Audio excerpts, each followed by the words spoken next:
Hi everybody, Mr. Burke here, and today I would love to share the story, Lily's Purple Plastic Purse, with you. The story is by Kevin Henkes. Here we go.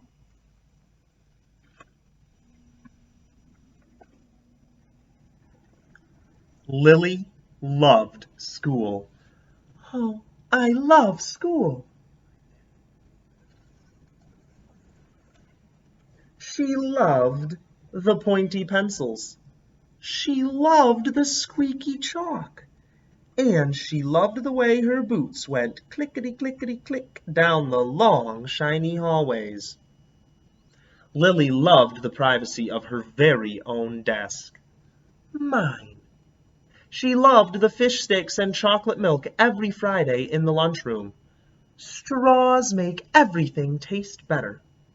And most of all, she loved her teacher, Mr. Slinger. For you, with a little flower. What a sweetie Lily seems like. Mr. Slinger was as sharp as a tack. He wore artistic shirts. He wore glasses on a chain around his neck. And he wore a different colored tie for each day of the week. Listen up. Wow, said Lily. That was just about all she could say. Wow. Instead of greetings, students, or good morning, pupils, Mr. Slinger winked and said, howdy. He thought that desks in rows were old-fashioned and boring. Do you rodents think you can handle a semicircle? And he always provided the most tasty snacks, things that were curly and crunchy and cheesy. Look at those artistic shirts he's got. Those are awesome. I want to be a teacher when I grow up, said Lily. Me too, said her friends, Chester and Wilson and Victor. At home, Lily pretended to be Mr. Slinger. I am the teacher, she told her baby brother Julius. Listen up. Lily even wanted her own set of deluxe picture encyclopedias.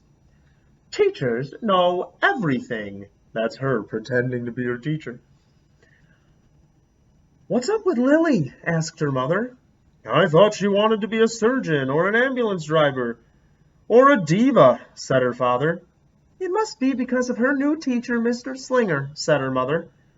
Wow, said her father. That was just about all he could say. Wow. They're in the light bulb lab, where great ideas are born. Whenever the students had free time, they were permitted to go to the light bulb lab in the back of the classroom. They expressed their ideas creatively through drawing and writing. Lily went often. She had a lot of ideas. She drew pictures of Mr. Slinger, and she wrote stories about him, too. During sharing time, Lily showed her creations to the entire class. Wow, said Mr. Slinger. That was just about all he could say. Wow. Did you notice a repeating line yet? I sure did. And at the very last second, Mr. Slinger saved the cold, starving, elderly. That's one of her stories about her teacher, and here's one of the pictures. Big, friendly Mr. Nice Man Teacher. By me, Lily. When Mr. Slinger had bus duty, Lily stood in line even though she didn't ride the bus. Lily raised her hand more than anyone else in the class, even if she didn't know the answer. Call on me, please, please, please, please. And she volunteered to stay after school to clap erasers together to get the chalk dust off of them. I want to be a teacher when I grow up, said Lily. Excellent choice, said Mr. Slinger. One Monday morning, Lily came to school especially happy. She had gone shopping with her Grammy over the weekend. Lily had a new pair of movie star sunglasses, complete with glittery diamonds and a chain, like Mr. Slinger's. She had 3 shiny quarters, and best of all, she had a brand new purple plastic purse that played a jaunty tune when it was opened. I'd say she looks pretty happy. She's dancing all through this picture. Lily wanted to show everyone. Not now, said Mr. Slinger. "Listen to our story." Lily had a hard time listening. Lily really wanted to show everyone. "Not now," said Mr. Slinger. "Let's be considerate of our classmates." Lily had a hard time being considerate. Lily really, really wanted to show everyone. "Not now," said Mr. Slinger. "Wait until recess or sharing time." But Lily could not wait. She started to stand up anyway, right in the middle of their lesson on the types of cheese. The glasses were so glittery, the quarters were so shiny, and the purse played such nice music, not to mention how excellent it was for storing school supplies. "Look," Lily whispered fiercely. "Look, everyone! Look what I've got!" Everyone looked, including Mr. Slinger. He was not amused. "I'll just keep your things at my desk until the end of the day," said Mr. Slinger. "They'll be safe there, and then you can take them home." Lily's stomach lurched. She felt like crying. Her glasses were gone. Her quarters were gone. Her purple plastic purse was gone. Lily longed for her purse all morning. She was even too sad to eat the snack Mr. Slinger served before recess. That afternoon, Lily went to the light bulb lab.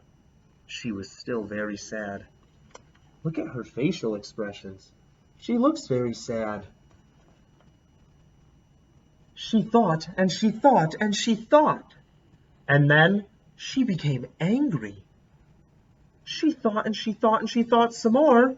And then she became furious. She thought and she thought and she thought a bit longer.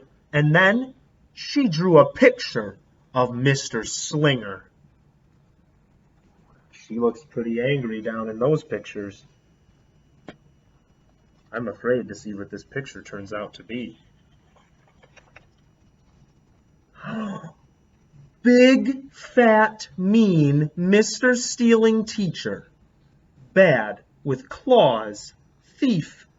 Wanted by the FBI. P.S. I do not want to be a teacher when I grew up. That's the picture Lily drew of her teacher that she liked so much. That wasn't very nice of her. Not at all. Right before the last bell rang, Lily sneaked the drawing into Mr. Slinger's book bag. When all the students were buttoned and zipped and snapped and tied and ready to go home, Mr. Slinger strolled over to Lily and gave her purple plastic purse back. "It's a beautiful purse," said Mr. Slinger. "Your quarters are nice and jingly, and those glasses are absolutely fabulous. You may bring them back to school as long as you don't disturb the rest of the class." "I do not want to be a teacher when I grow up," Lily said, as she marched out of the classroom. Seems to me like Mr. Slinger was pretty nice to her. On the way home, Lily opened her purse. Her glasses and quarters were inside, and so was a note from Mr. Slinger. It said, "Today was a difficult day. Tomorrow will be better." There was also a small bag of tasty snacks at the bottom of the purse. Do you think Lily's feeling bad about the picture she drew after that nice note? And how he treated her? I sure do. And look at her face. She definitely seems worried to me. Lily's stomach lurched. She felt like crying. She felt simply awful. Lily ran all the way home and told her mother and father everything. Instead of watching her favorite cartoons, Lily decided to sit in the uncooperative chair. "I'll stay here for 1,000,000 years for Mr. Slinger. Why does everything always happen to me? 1051, 1052, 1053, 1099. She got out of the chair. What do you think she's going to do? That night, Lily drew a new picture of Mr. Slinger and wrote a story about him, too. Lily was really, really sorry, so everyone forgave her, even her parents, even her stinky baby brother, even her especially incredible teacher. And then the sun shined its smiley face down on everyone and everything, and even the bugs and worms. The end. Listen up, I forgive everyone. Kind, good, nice, could be principal. And Lily saying, I am really, really, really, really, really, really, really sorry. I think that's a story of what she hopes happens. Do you think it will? How could he resist my no-frills cheese balls? What does it say? Lily's mother wrote a note. That's what she wanted to know, what it said. And Lily's father baked some tasty snacks for Lily to take to school the next day. I think Mr. Slinger will understand, said Lily's mother. I know he will, said Lily's father. The next morning, Lily got to school early. These are for you, Lily said to Mr. Slinger, because I'm really, really, really, really, really, really, really, really, really, really, really, really, really, really, really, really, really sorry. Mr. Slinger read the story, and he looked at the picture, and he read the note. What does it say? And he sampled the snacks. Yum. Wow, said Mr. Slinger. That was just about all he could say. Wow. What do you think we should do with this? Asked Mr. Slinger. Could we just throw it away? Asked Lily. Excellent idea, said Mr. Slinger. During sharing time, Lily demonstrated the many uses and unique qualities of the purple plastic purse, her shiny quarters, and her glittery movie star sunglasses. It's like having an extra pocket with a radio inside. 3 quarters are even better than a dollar bill because they make noise. Glamorous protection from harmful rays. Then she did a little performance using them as props. It's called interpretive dance, said Lily. Mr. Slinger joined in. Wow, said the entire class. That was just about all they could say. Wow.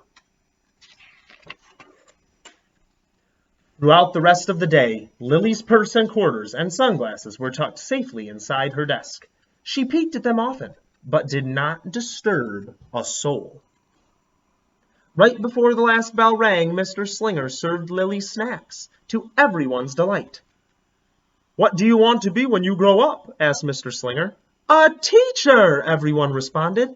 Lily's response was the loudest. Excellent choice, said Mr. Slinger. As the pupils filed out of the classroom, Lily held her purple plastic purse close to her heart. Mr. Slinger was right.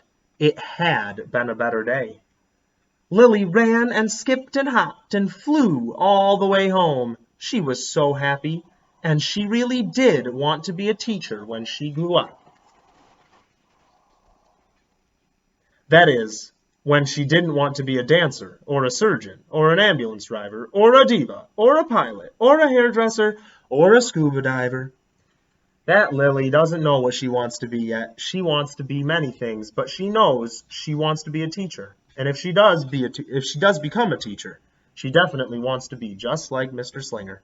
Thanks for listening. Stay tuned for more stories.